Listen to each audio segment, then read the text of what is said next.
You came to hockey a little bit later than some of your other teammates, but when you were a girl lacing up her skates, what did your professional hockey dream look like?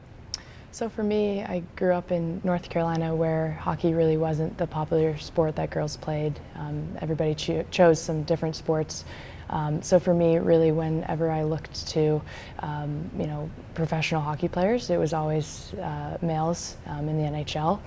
For me, really, the only goal other than playing in college was to make it to the Olympics. So, I idolized those Olympians and wanted to be like them because those were really the top talent that we had to look towards.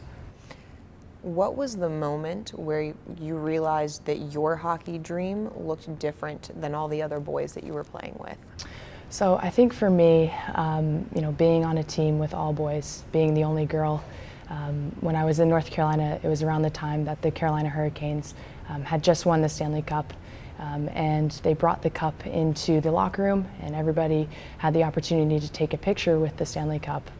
And all the boys were standing around it, but they refused to touch it because they said that it was bad luck because one day they wanted to win that Stanley Cup. So if they touched it, maybe that would be bad luck and they would never win it.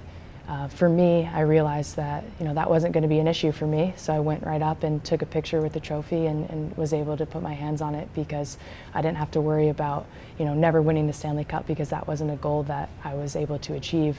And I think that's when I really realized that, hey, like my path is going to be different than all of these boys that I'm growing up playing with.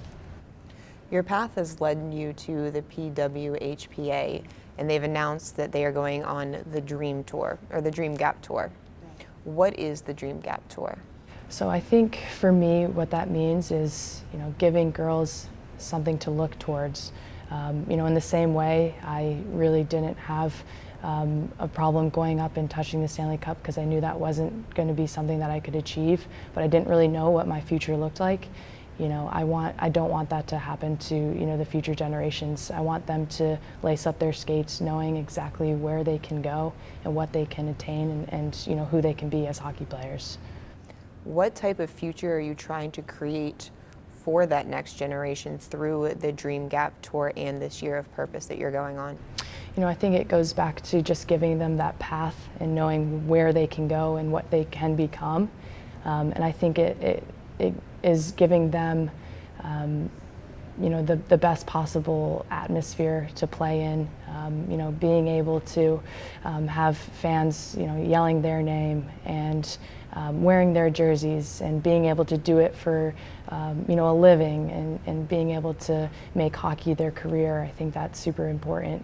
I think for all of us it's just wanting to give that next generation a dream that they can look forward to and know that I can one day become a women's hockey player and that will be what they do for a living. Thank you so much. Best of luck to you. Thank you.